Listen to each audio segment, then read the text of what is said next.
sabay nag-install ng Minecraft galing sa may crack.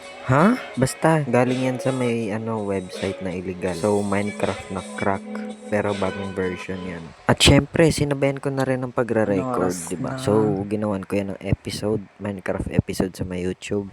And, So ayun. yan, kanina pa ako nagising, alas 4. Ayun, nag-edit ako.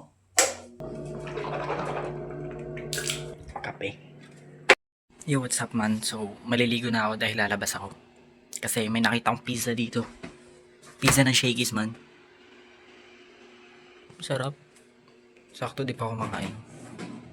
Kakain ako ng pastil dun sa may Teresa, tapos pizza. Ngunit, bago ako maligo, ay may nangyari sa may laptop ko. Pre, nag-restart. Na virus ata. You run into problems. You need to restart immediately. Tapos nagbilang yung percentage dito. 50, 20, ganyan. Tapos 50, 20, 50, tapos nag 100, tapos nag-restart. Tangina, what if na virus na to? Virus ka na ba, boy? Ano kaya nangyari dito? Ano nga nangyari? You run into problems ko, no eh. Yun ang ibas niya eh. Cafe.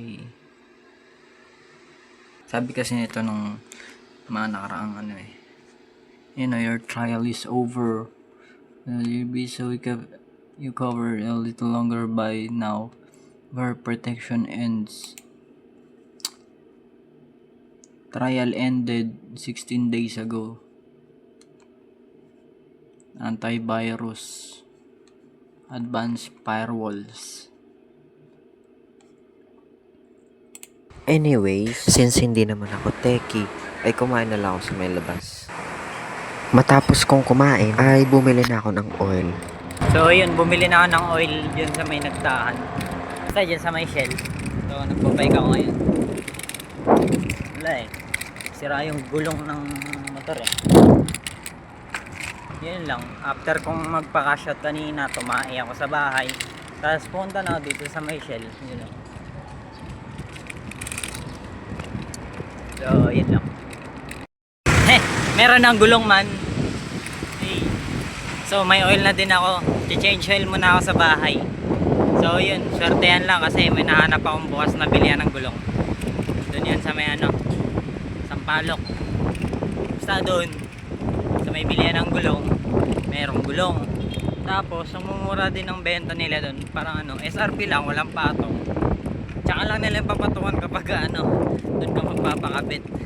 Yun lang man. Pero layo kasi nun eh. Alang itulak ko hanggang doon sa kanila.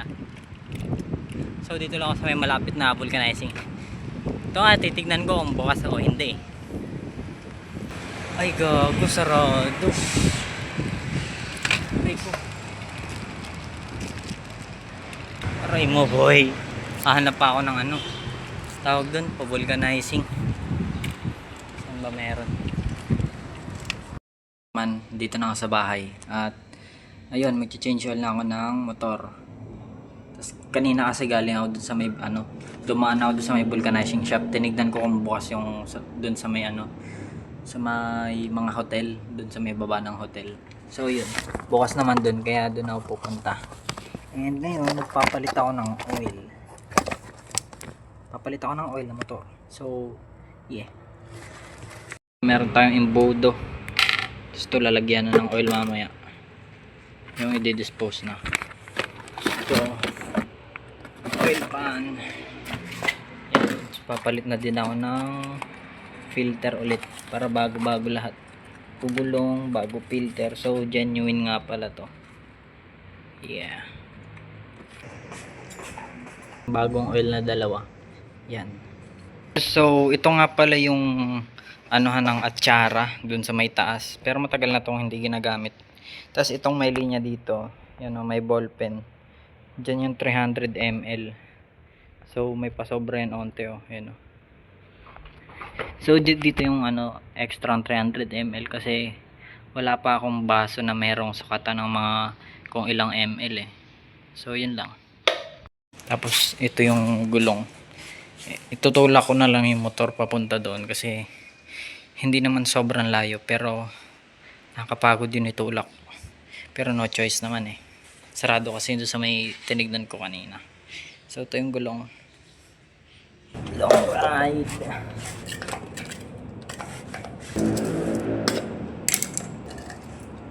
So yung odo na ito is 5,000 plus na. Yun yung naka-reading doon, pero last na pinalitan ko to hindi ko kasi siya napindot hindi ko na-reset, pero ang naalala ko nasa 2.7 ata yung last na tinakbo nun. So minus 5,000 plus, diba? So yun yung odo na tinakbo ko nung since last na napalitan ko yung oil. May atsara pa siya.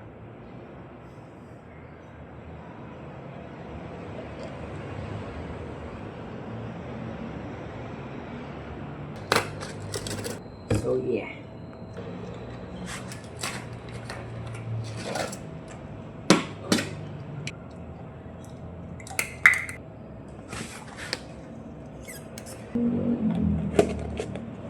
De-drain ko muna tong de-drain ko muna tong makina ng motor.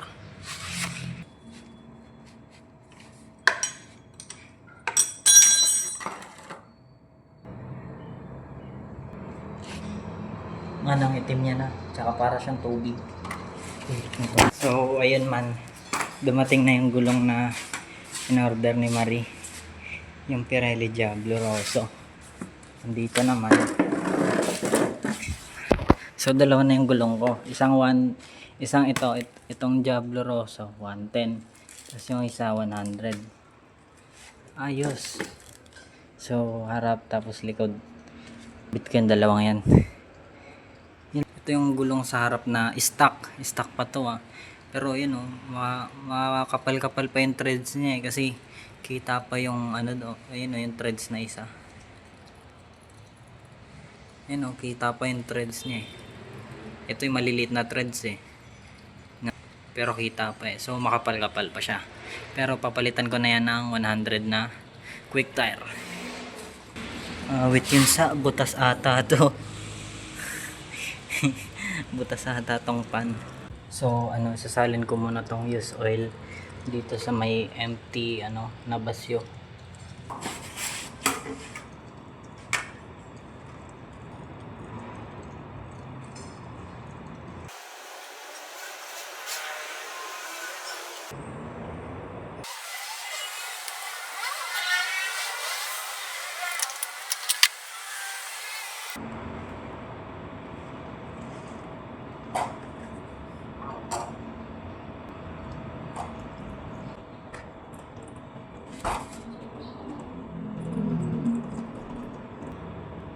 So, kakabit ko na din yung takip niya para malagyan ko na ng oil at nang makalarga na.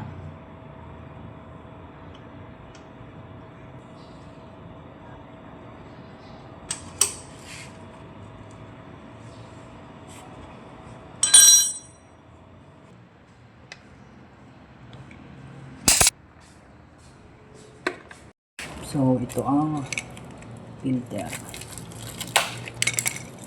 Genuine ba talaga ito?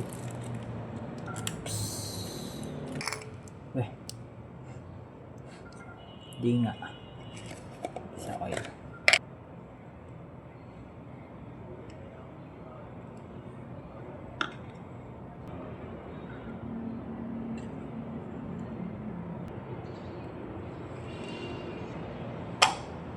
So, yun. Kakabit ko na. Wala, di kasya. Maliit.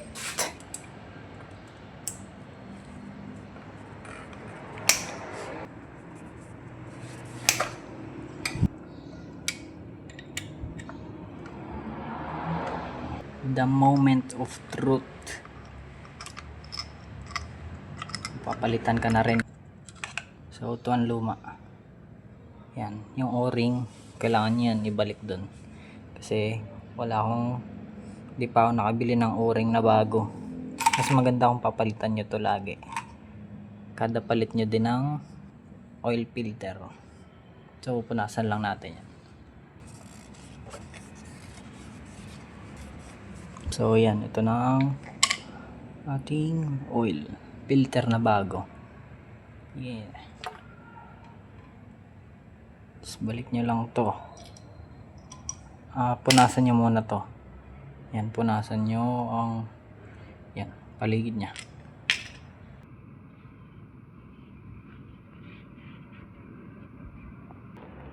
And higpitan na lang.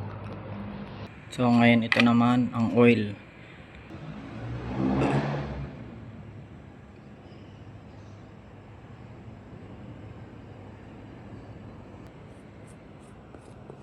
Baka naman Shell. Baka naman Shell. Isang box lang oh. Mga 10 litro lang oh.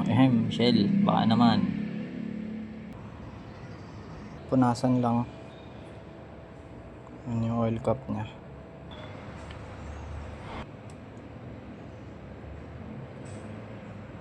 So, ayan lang naman at tapos na. Unbox na natin tong dalawang gulong na to. So, ito man, may gunting ako.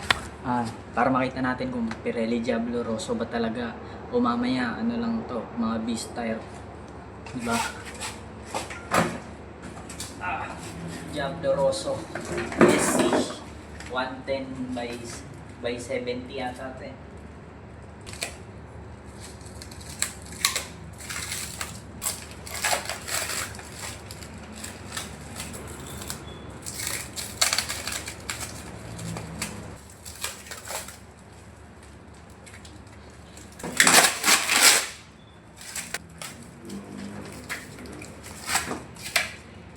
Sumilip oh.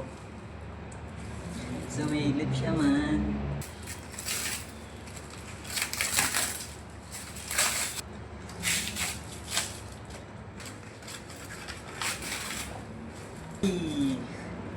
Uy.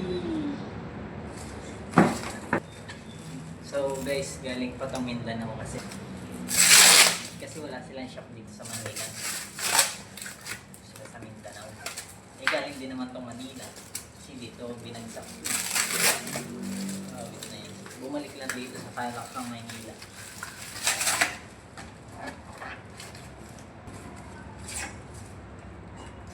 Share ang makapit naman. Hindi ka papahamak na ito man. Hindi ka niya bibiguin. Hindi ka talaga bibiguin na ito.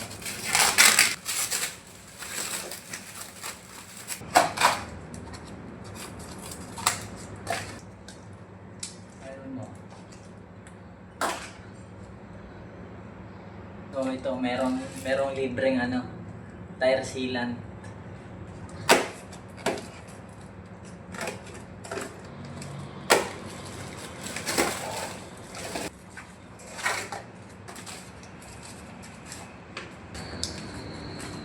Grabe yun man.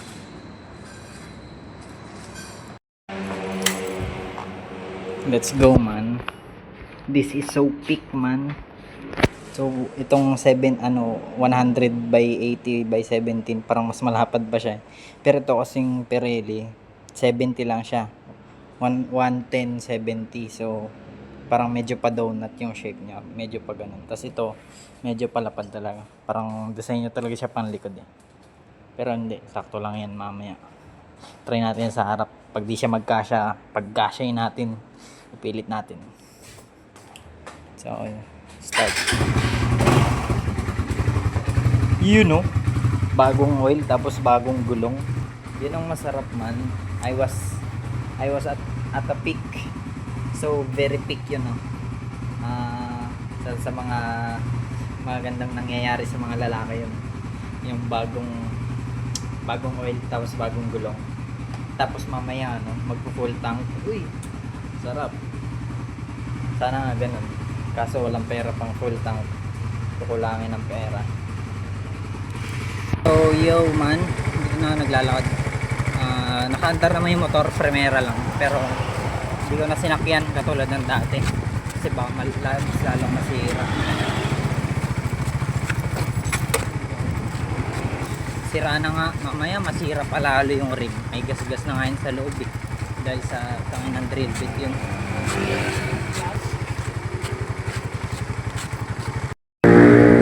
Kung alam nyo yan dito, babangkingan ko yan mamaya dyan. Malupit yan.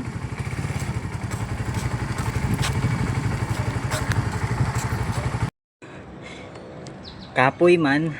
So dyan o. Dyan o. Ayun o. Ayun o.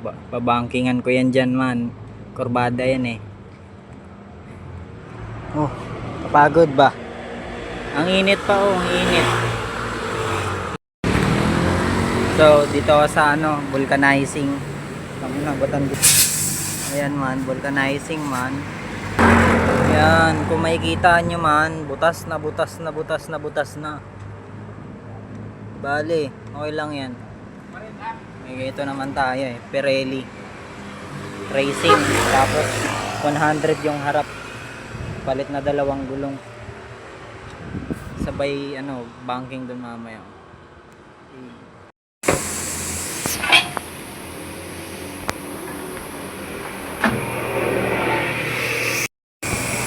Dapat naman, pwedeng lagyan ng maliit na gulong. Opo. Pero yung maliit na mahirap lagyan ng gulong na malaki.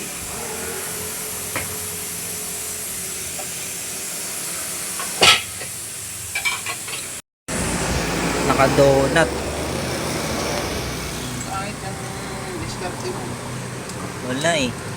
Ano yung orin ko eh. Nabasag kasi yung orin eh. Pangalawang gulong. Kaso nga lang na jinx yung pagkurba ko kasi may oil yung gulong ko sa may harap na gulong at doon ako nadulas nung pinigaan ko ng gas tapos paliko na yung daan. Ayun, nabingo. So ayun, lesson learned na rin naman kasi kapag bago yung gulong at makinis pa yung mga gilid-gilid ng mismong gulong, makintab pa. Sobrang dulas pala nun lalo na kapag rough yung espalto. Since luma na espalto sa daan, eh talagang madulas yun kasi kung titignan mo yun sa malayo parang makinis yung espalto. So matik madulas yun lalo na at may oil pa yung gulong sa unahan kasi hindi papasok yung gulong dun sa may rim kung walang pampadulas na oil. So ayun, bingo talaga. Tapos, ang mali ko pa, nilagyan ko na bago ako sinada yung mismong sugat. Eh, di namatay agad yung mga healing cells or yung mga cells sa may blood cells na magpapagaling sana agad dun sa may sugat. Pero gumaling din naman. So, ayan lang. Napaka-hapdi ng sugat na yan nung unang araw, pangalawang araw, at saka pangatlong araw. Tapos, natagal pa yan sa paggaling kasi tinatakpan ko ng gasa o di kaya ng panyo. Eh, di dumidikit yung panyo. Tapos, pag dumikit na dun sa may dugo, eh, di natuyo na. Tapos tutuklapin ko ulit kinagabihan o kinabukasan. Pero anyways, tuloy tayo sa nangyari noong araw na nadulas ako. Ayan, nagpagas ako. Tapos tumuloy ako sa lakad ko. So, saan nga ba ang lakad ko? Well, tinesting ko lang naman ang gulong ko.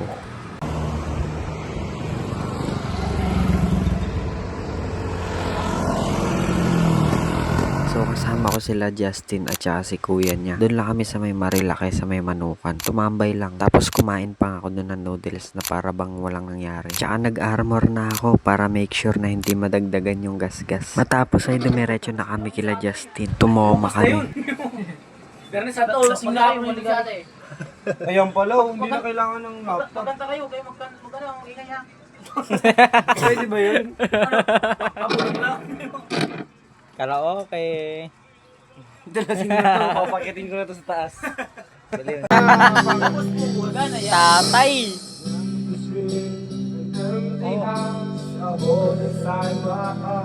Mapag-date ka. Sarap ah. Low. Oh, wala tayo pre. Low!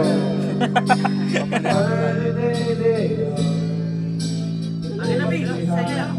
Sa akin na nga yan. Tapos na ako. Sa'yo na yan. Kakatakin ka. Magkakatakin. Lamig.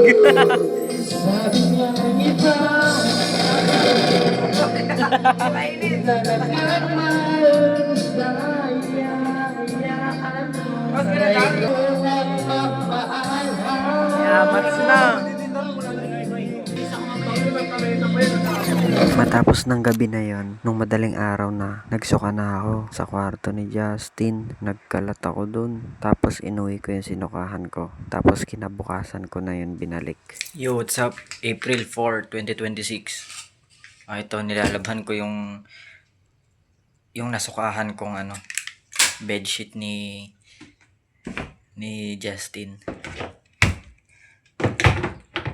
So yan, kakadrain ko lang at talagyan ko ng pangalawang sabon kasi yung una kong sabon, ano siya madumi. So yun, Justin, pasensya ka na. At nasukahan ko yung gilid ng bedsheet mo. Pasensya na. Wala, hindi kinaya eh. Sobrang hilong-hilong putik na yan. Wala, first time ko ulit uminom nun eh. So yun, hindi ko naman sinasadya pre. I hope you understand man. Pero baka mamayang gabi mahatid ko na to. Sana. Sabon man. Lagyan natin to ng isang scoop.